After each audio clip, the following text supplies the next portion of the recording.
बचपन में ही ऐसी घटना घटी कि पूतना नाम की राक्षसी भगवान कृष्ण को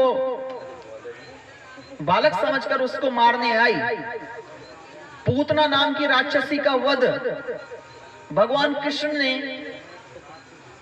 बचपन में ही कर दिया था। यह दर्शाता है कि बचपन से ही भगवान कृष्ण बड़े बलशाली थे, प्रतापी थे। उनके भीतर अनंत प्रतिभा थी। पूतना राक्षसी का वध बचपन में ही कर दिया था भगवान कृष्ण ने।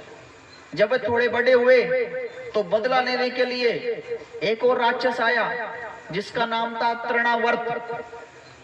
तृणावर्त राक्षस भी भगवान कृष्ण को मारना चाहता था।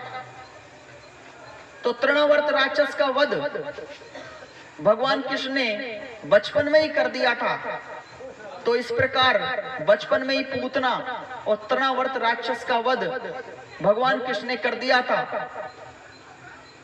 समय बीतता गया। भगवान कृष्ण नंद बाबा के यहाँ, क्योंकि नंद बाबा गोपालक थे, गाय चराते थे, और ऐसा वर्णन आता है शास्त्रों में कि नंद बाबा के यहाँ 9 लाख के लगभग गाय थी। 9 लाख के लगभग नंद बाबा के यहाँ गाय थी। उन्हीं गायों को वो चराते थे नंद बाबा, सभी गोपालक गोकुल में। और उनके जो बड़े भाई थे वो बलराम थे। बलराम वसुदेव जी की जो दूसरी पत्नी थी रोहिणी, रोहिणी के पुत्र थे। वसुदेव जी की 2 पत्नियां थी, एक तो रोहिणी थी और एक देवकी थी। रोहिणी से पहले विवाह हुआ था। वसुदेव जी का पहले विवाह रोहिणी से हुआ था। उसके गर्भ की जो संतान थी वो बलराम थी। बलराम जी भी नंद बाबा के यहाँ रहते थे। फिर उनका दूसरा विवाह देवकी माता के साथ हुआ, जिनकी संतान भगवान कृष्ण थी। देवकी माँ की 2 बहनें और थी। एक का नाम था कुंती और दूसरी बहन का नाम था सुप्रीहया।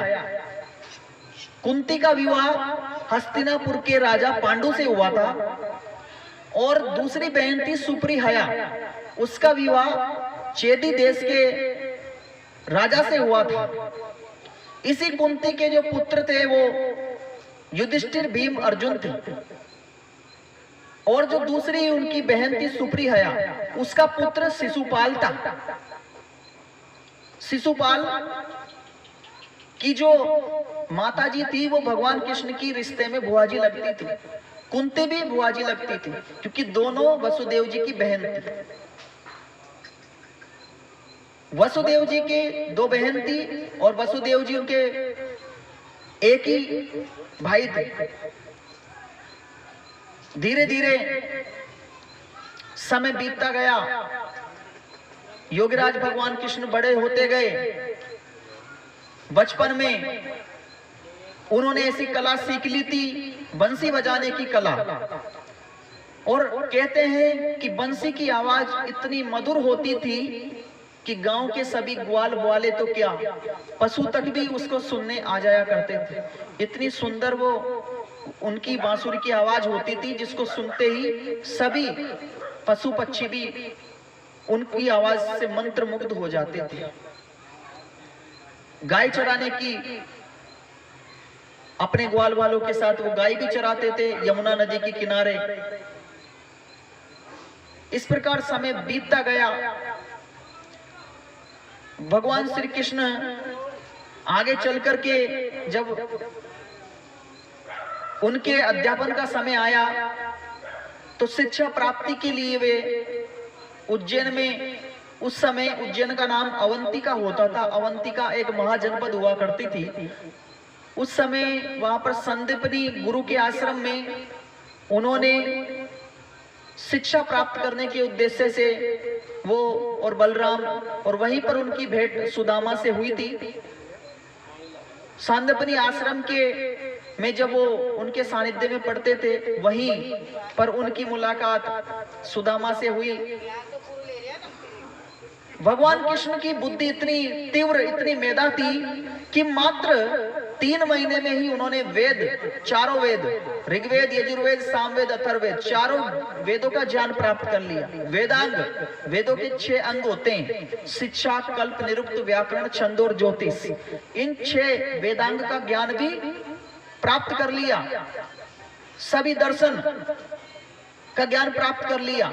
इस प्रकार योगीराज भगवान कृष्ण ने छोटी सी उम्र में ही बहुत उच्च ज्ञान प्राप्त करके वापस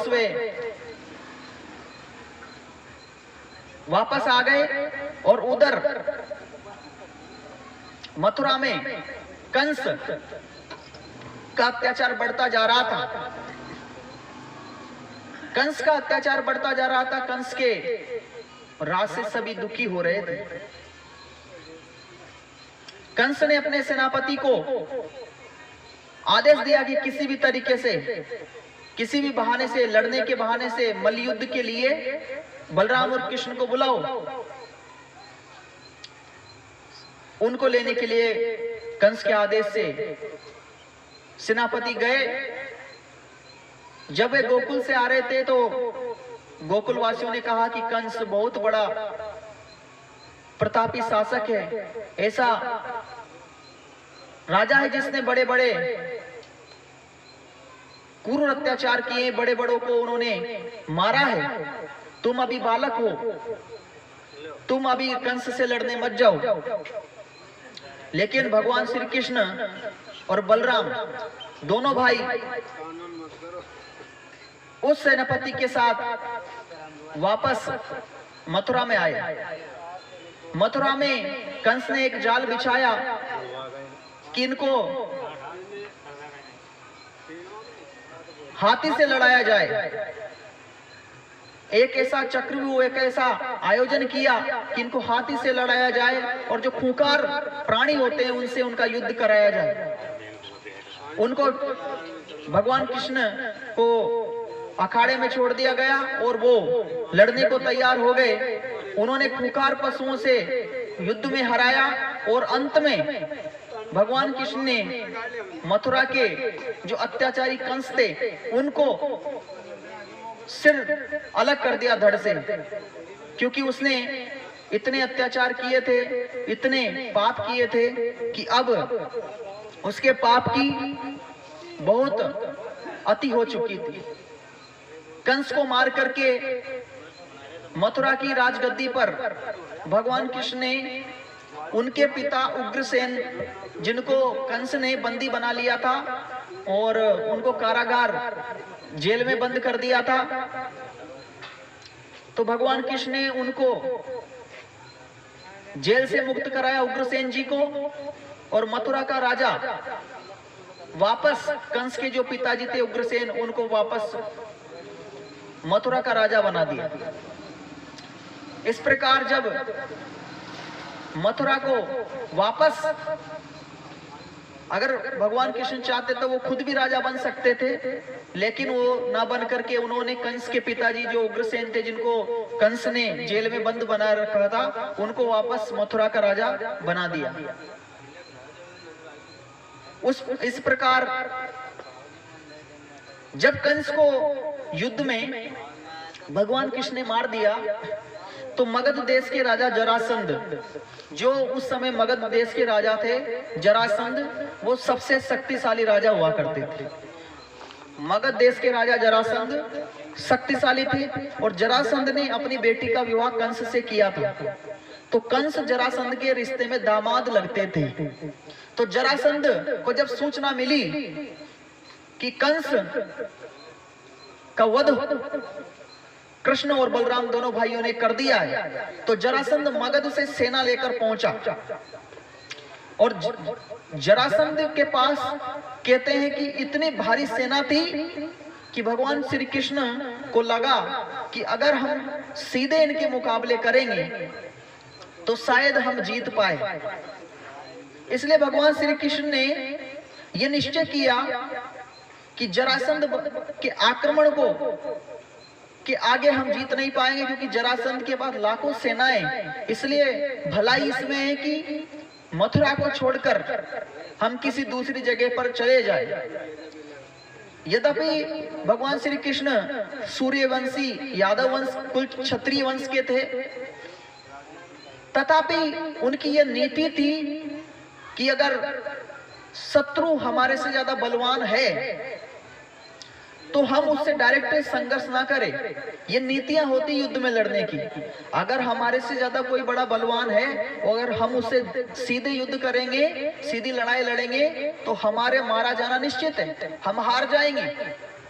तो भगवान श्री कृष्ण ने देखा कि इससे मथुरा का जनधन हानि बहुत होगी, लाखों लोग मारे जाएंगे, इसलिए भगवान श्री कृष्ण ने मथुरा को छोड़कर गुजरात में एक नई राजधानी बनाई, एक नई नगरी बनाई, जिसका नाम था द्वारकापुरी। द्वारकापुरी जो आजकल समुद्र में डूब चुकी है, अभी भी उसके अवशेष है। अभी मोदी जी गए थे द्वारकापुरी में, समुद्र के नीचे हैं उसके अवशेष, अभी भी समुद्र के नीचे वो बनी हुई है, अभी भी उसके अंश बाकी है। मोदी जी ने वो पानी के नीचे वो क्या नाम से कुछ लगा देते हैं ऑक्सीजन सिलेंडर, तो वो गए थे, दर्शन करके भी आए थे द्वारकापुरी के। समुद्र में डूब चुकी, इसलिए भगवान श्री कृष्ण को रणछोड़ भी कहा गया। रणछोड़ इसलिए कहा गया कि वे जरासंध से सीधा युद्ध नहीं लड़ना चाहते थे, क्योंकि जरासंध की सेना बहुत ज्यादा बलवान थी। अगर सीधा युद्ध करते तो वे हार जाते या उससे बहुत बड़ी हानि होती। तो जरासंध को मारने के लिए उन्होंने कहा कि समय आने पर जरासंध को मारा जाएगा। उन्होंने मल्ल युद्ध किया। उन्होंने भीम और अर्जुन युधिष्ठिर से के पास जाकर कहा कि जरासंध नाम का मगध देश का राजा है और बड़ा प्रतिभाशाली है, बड़ा शक्तिशाली है, तो उसको हम सीधे युद्ध में ना हराकर कोई ऐसी रचना रचेंगे कि उसको किसी भी तरीके से मारा जाए। युधिष्ठिर से जब प्रार्थना की गई कि हमें भीम को दो, भगवान कृष्ण ने भीम को मांगा युधिष्ठिर से, तो युधिष्ठिर ने कहा कि यदि आप चाहते हो तो भीम को ले जाओ। भीम और भगवान कृष्ण और अर्जुन तीनों ही ब्राह्मण के भेष में मगध देश के राजा जरासंध की राजधानी में पहुंचे। जब वहां पर पहुंचे तो वहां के द्वारपालों ने कहा तुम कौन हो? तो उन्होंने कहा हम तो ब्राह्मण हैं, हम राजा जरासंध से मिलना चाहते हैं, जरासंध के पास हमें पहुंचाओ। द्वारपालों ने सूचना दी जरासंध को कि कोई 3 ब्राह्मण आपके पास मिलने आए हैं और आपसे मिलना चाहते हैं। तो जरासंध ने कहा उनको बुलाओ। जैसे ही जरासंध के पास योगीराज भगवान कृष्ण, भीम और अर्जुन तीनों पहुंचे, तीनों ने उनसे वार्तालाप की, तो बातचीत से जरासंध समझ गया कि ये मुझे ब्राह्मण तो नहीं दिखते, ये तो मुझे कोई क्षत्रिय लगते हैं। जरासंध को अभिमान था अपने बल पर, अपने बल पर बहुत अभिमान था जरासंध को। योगीराज भगवान कृष्ण ने कहा अगर आपको इतना ही बल है तो आप मल्ल युद्ध करो। और मल्ल युद्ध किससे करो? भीम से। मल्ल युद्ध कहते हैं कुश्ती को। उस जमाने में जो कुश्ती होती थी, आजकल कुश्ती कहते हैं जिसमें पहलवान लड़ते हैं, उस समय उसको मल्ल युद्ध कहते थे। तो जरासंध भी तैयार हो गया भीम से मल्ल युद्ध करने के लिए, और भीम तो तैयार था ही। भीम भी बहुत बलशाली था, प्रताप, उसके आगे अच्छे अच्छे के घुटने टक जाते थे। तो मल्ल युद्ध हुआ। मल्ल युद्ध भीम और जरासंध का हुआ। मल्ल युद्ध में भीम ने जरासंध का वध कर दिया। इस प्रकार जरासंध मारा गया। जरासंध को मरवाने की जो नीति थी उसके पीछे भगवान कृष्ण थे। जरासंध क्योंकि कंस का ससुर था, इसलिए उसकी प्रत्यक्ष शत्रुता भगवान कृष्ण से थी। उन्होंने जरासंध का वध किया और जरासंध के जो पुत्र थे उनको मगध देश का राजा बना दिया और वापस उधर वो अपने यहाँ हस्तिनापुर आ गए। हस्तिनापुर आते ही युधिष्ठिर महाराज ने कहा कि अब हमारा इस संसार में कोई ऐसा प्रतापी शत्रु नहीं है, अब हमें क्या करना चाहिए, राजसूय यज्ञ करना चाहिए, राजसूय यज्ञ करना चाहिए। राजसूय यज्ञ एक ऐसा यज्ञ होता था जिसको चक्रवर्ती सम्राट की उपाधि जो राजा को मिलती थी वो राजसूय यज्ञ करता था। चक्रवर्ती सम्राट ऐसा राजा होता था जिसका पूरे भूमंडल पर राज्य हो। तो युधिष्ठिर के मन में राजसूय यज्ञ करने की प्रेरणा उत्पन्न हुई। जब राजसूय यज्ञ करने का विचार आया और सभी देशों के राजाओं को निमंत्रण दिया गया कि स्थिति को इंद्रप्रस्थ, उस समय क्या हुआ था कि पांडवों ने इंद्रप्रस्थ नाम का नगर बसाया था। इंद्रप्रस्थ जिसको आजकल दिल्ली के नाम से जाना जाता है, जिसको आजकल हम दिल्ली कहते हैं, उस जमाने में उसका नाम इंद्रप्रस्थ होता था। इस इंद्रप्रस्थ को पांडवों ने बसाया था। पांडवों ने इंद्रप्रस्थ बसाया और इसी इंद्रप्रस्थ में राजसूय यज्ञ की तैयारियां होने लगी। सभी देश देशांतरों के राजाओं को आमंत्रित किया गया है कि महाराज युधिष्ठिर को चक्रवर्ती सम्राट की उपाधि दी जाएगी और इसमें सभी देश देशांतरों के राजा महाराजा भी आएंगे। तो युधिष्ठिर ने कहा कि जो लोग आएंगे उन राजाओं में सबसे पहले पूजा किसकी की जाए, कौन इस समय इस धरा में ऐसा है जो सबसे ज्यादा नीतिवान है, कौन इस समय ऐसा है जो सबसे ज्यादा विद्वान है, जो धर्मज्ञ है, जिनमें 16 कलाएं। तो भीष्म पितामह ने कहा युधिष्ठिर से कि इस समय योगीराज कृष्ण ऐसे हैं जो वेदांग विज्ञानम बलम च अधिकम नृणाम कोन्योस्ति न केशव अद्यति। इस समय संसार में केवल भगवान कृष्ण ऐसे हैं जिसकी सबसे पहले पूजा होनी चाहिए। जब ये कहा कि वेदांग बलों में, वेदों में, वेदांग में, बल में भगवान कृष्ण सबसे ज्यादा ऊंचे हैं, सबसे प्रतापी राजा है, सबसे उत्तम विद्वान राजा है। जब ये बात कही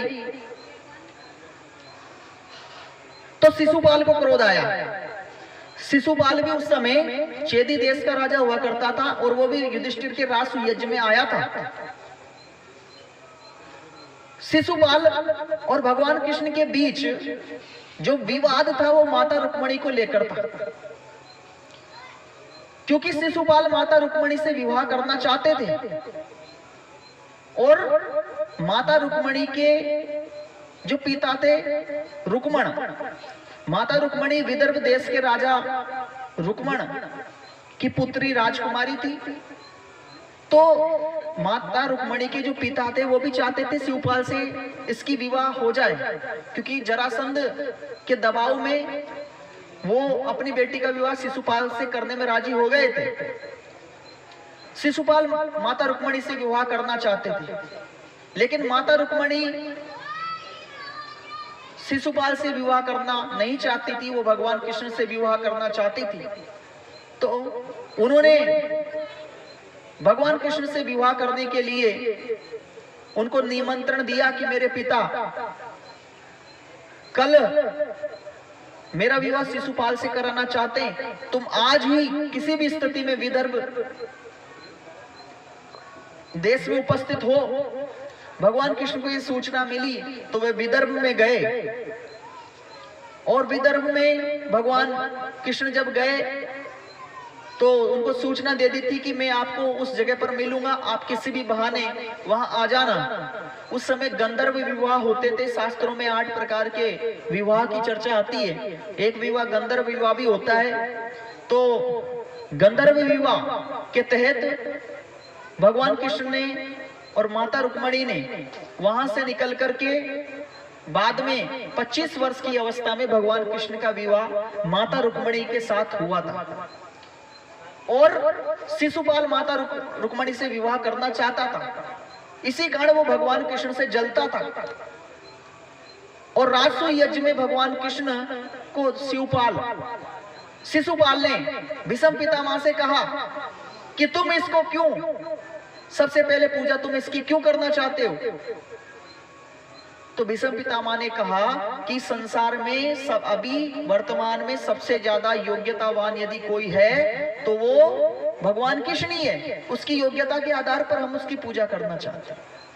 शिशुपाल ने कहा नहीं, किसी भी कीमत पर भगवान कृष्ण की पूजा नहीं होगी। आप भीष्म पितामह हो, गुरु द्रोणाचार्य, कृपाचार्य, बड़े बड़े विद्वान, बलशाली, उनकी पूजा होनी चाहिए। क्या आप भगवान कृष्ण से बल में ज्यादा नहीं हो, विद्या में ज्यादा नहीं हो? भीष्म पितामह ने कहा कि हमारे अंदर कुछ गुण हो सकते हैं, कुछ अच्छाइयां हो सकती है, लेकिन भगवान कृष्ण में तो अनगिनत अच्छाइयां, अनगिनत गुण है, उनके गुणों का बयान नहीं हो सकता।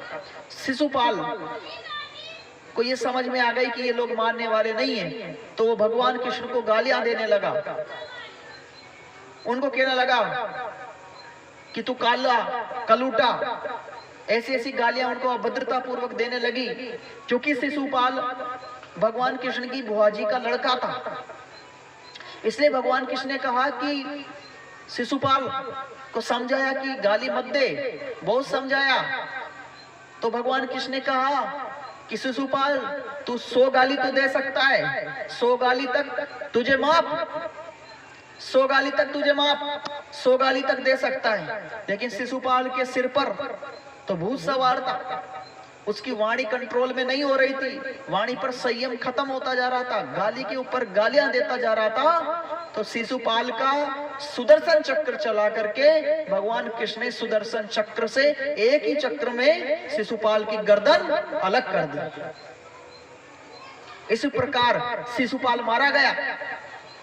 शिशुपाल मारा गया।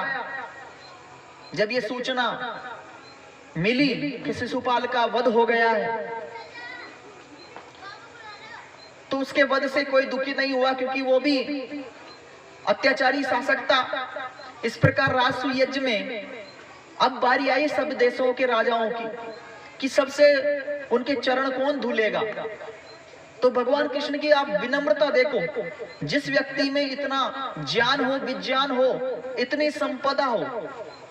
आजकल व्यक्ति के पास यदि थोड़ी सी भी ज्ञान हो जाए तो उसको ज्ञान का अहंकार हो जाता है, किसी को रूप का अहंकार हो जाता है, किसी को धन का अहंकार हो जाता है, किसको पद का अहंकार हो जाता है। लेकिन भगवान कृष्ण के पास इतनी सारी 16 कलाएं होते हुए भी भगवान कृष्ण ने अतिथियों के पांव धोने का निर्णय लिया राजसूय यज्ञ में। इतना बड़ा राजा होते हुए भी, इतना विद्वान होता हुए भी, जो बाहर से अन्य देशों से जो राजा आए हुए थे, उनके पैर धोने का संकल्प कि मैं पैर धोऊंगा इनके। तो जो भी बाहर से राजा आए थे युधिष्ठिर के राजसूय यज्ञ में, उनके पैर धोने का काम भगवान कृष्ण ने किया। युधिष्ठिर का राजसूय यज्ञ संपन्न हुआ और युधिष्ठिर चक्रवर्ती राजा बन गए। युधिष्ठिर जब चक्रवर्ती राजा बने तो हस्तिनापुर के दुर्योधन को यह बुरा लगा, क्योंकि पांडु और धृतराष्ट्र ये दोनों भाई थे। पांडु की 2 पत्नियां थी, एक तो कुंती और दूसरी माद्री। कुंती के 3 पुत्र थे, युधिष्ठिर, भीम और अर्जुन। और जो दूसरी पत्नी थी माद्री, उसके 2 पुत्र थे, नकुल और सहदेव। नकुल और सहदेव माद्री के पुत्र थे और युधिष्ठिर, भीम, अर्जुन वो कुंती माता के पुत्र थे। उधर जो धृतराष्ट्र था उसका विवाह कंधार की रहने वाली गांधारी से हुआ था। कंधार देश की राजकुमारी के राज की पुत्री गांधारी से धृतराष्ट्र का विवाह हुआ। धृतराष्ट्र जन्म से अंधे थे, उनको दिखाई नहीं देता था, जन्म से अंधे थे धृतराष्ट्र। उसका विवाह जब धृतराष्ट्र का विवाह माता गंधारी से हुआ, गंधार जिसको आजकल अफगानिस्तान कहा जाता है, माता रुक्मणी ये जो गांधारी थी वो कंधार देश की रहने वाली थी, और जो कंधार वर्तमान में वो अफगानिस्तान में पड़ता है, ये अफगानिस्तान में पड़ता है। बैठ जाइए, इधर बैठ जाओ, इधर पाल पे बैठ जाओ भैया, पाल पे बैठ जाओ। तो कंधार देश की रहने वाली जो गांधारी थी उससे धृतराष्ट्र का विवाह हुआ था।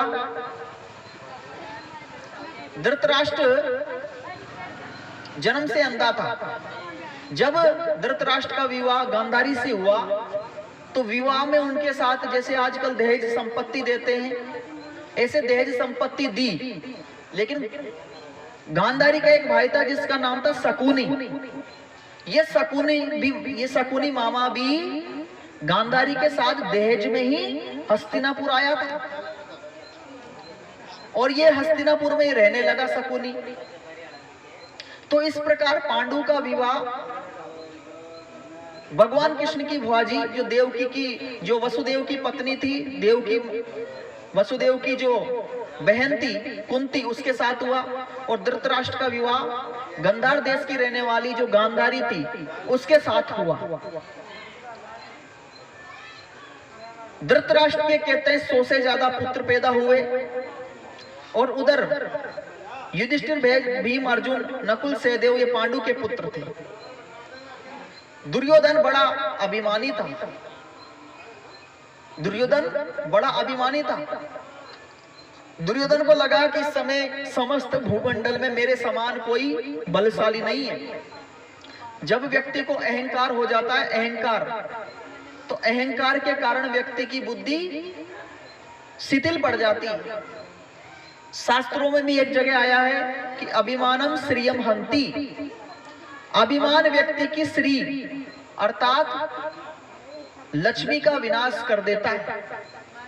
जब व्यक्ति के सिर पर अभिमान सवार होता है तो वो दूसरे को कुछ नहीं समझता।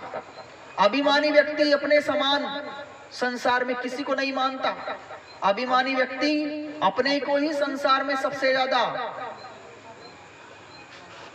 बलशाली समझता है। दुर्योधन को अभिमान हो गया कि मैं ही हस्तिनापुर का राज्य भोगूंगा, और ये जो पांडु है जिन्होंने इंद्रप्रस्थ बसाया, युधिष्ठिर ने चक्रवर्ती सम्राट की उपाधि धारण कर ली।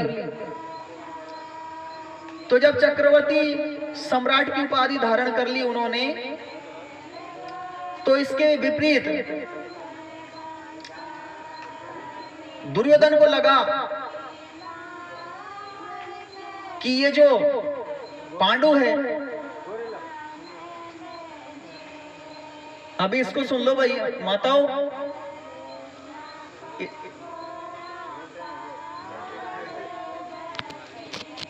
अभी टाइम है, अभी इसे मत गाओ, अभी सुन लो, थोड़ी देर और सुन लो